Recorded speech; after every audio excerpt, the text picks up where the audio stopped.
I am Kushikar, the coordinator of IlluminatiX, with uh, Akshit, who is the core member of IlluminatiX, and we welcome you to the Internship Diaries 2026. It's truly a pleasure to have you here with us today, and we are very excited to hear about your internship journey and share your valuable experiences and insights with everybody. Sure. So, hey everyone, I'm Gyanesh. I used to be a machine learning engineer at first, and after that, I transitioned into becoming a data scientist. And from there on, I have been in product all my life, right? So, I worked in the product management team at Snapdeal. So, I was handling the VIP subscription program. And after that, I came for my MBA at XIM, and I had the opportunity to intern at IBM in the product management field as well. So, I was working as a product intern in the IB. Sure. So when it comes to responsibilities, I would say the role was a mix of strategy, go-to-marketing strategies, as well as a little bit of IT consulting, right? So some of the key projects that I was working on was automation of workflows. I also worked with, let's say, negotiation based on client pitches. I also worked with the tech sellers for their.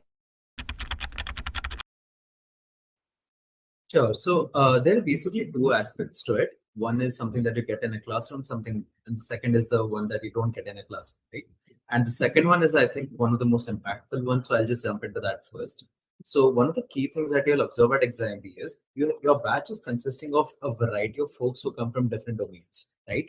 And when you approach the same case problem, let's say from an engineer's lens versus someone who had been, let's say, in the medical field, right? Or let's say even the law field, for instance, they have a lot of varied perspectives that come into the same topic. And I think that was one of the key things that I took away from my peers. So peer learning is something that is invaluable and that really helped me think out of the box and think in the direction of something that I would not have traditionally. The second part is, I would say, in terms of courses. So some of the key electives that really helped me, strengthen my understanding of, let's say, IT consulting or project management in the B2B space. That was Professor Francis's Planning IT Enabled Organizations course, as well as the course that Ajit sir offers in the project management side of things, right? So that not only sets a practical foundation for you, but also gives you the theoretical base so that you know how people came up with these frameworks and tools, right? Because theory is the base on top of which you build frameworks and toolings and whatnot. So I would say those were the key things that XIMB really, geared me up with so that I could perform well in my internship. Yeah. So I think one of the key challenges today is the fact that everything is moving so fast when it comes to the technical space, right? So if you just observe within the last 5 days, you might have had 50 updates from Anthropic, you might have had 60 updates from ChatGPT or OpenAI, right?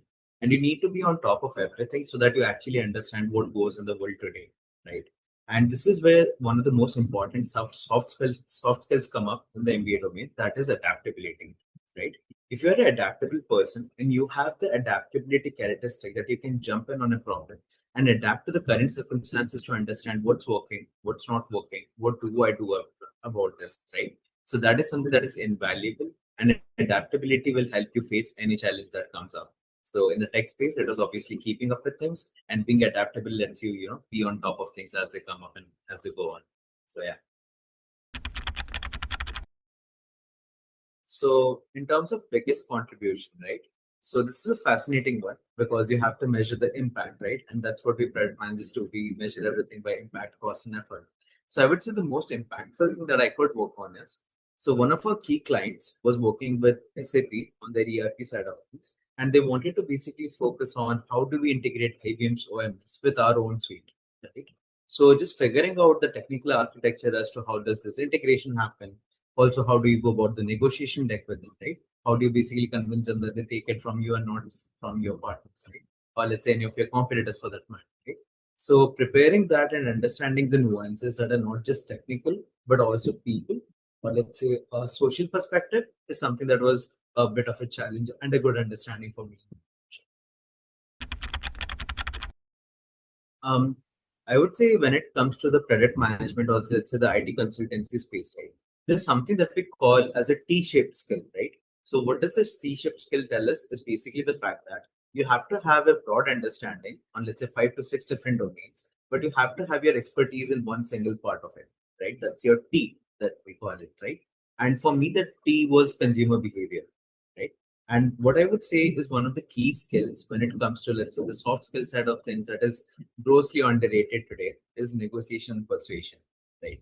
So each and every single time when you're interacting with anyone, especially in a new team or especially in a diverse team for that matter, having that persuasion skill that you can bring five people in a room and actually have them agree on a set topic and nod together and say, yeah, this is the same thing that I wanted to put forth as well, is something that is invaluable. And I think that's a characteristic that not only goes for your internship or your job roles, but beyond life as well. So it's always good to be the jack of all trades, but it's always important to master one single skill that really still keeps you apart, right?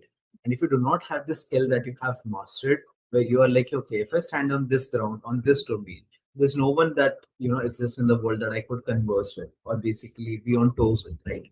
That is going to keep you always at a backstage if you don't have this specific team, right? The other part is to focus on your soft skills when it comes to things like presentations, when it comes to people's skills such as speaking, communication, managerial communication. In fact, that is something that will stay with you for a longer time, even if you leave the organization or even if your internship ends. That is something that you should take into account. The fact that you have to build relationships. So I always see it as a triangle where I say first you build that trust. Once you have that trust, is where you go for credibility, and once you have the credibility, is where you go up to the leverage side of things. Right? And it's always important that you keep working this triangle so that you can move up the ladder of that.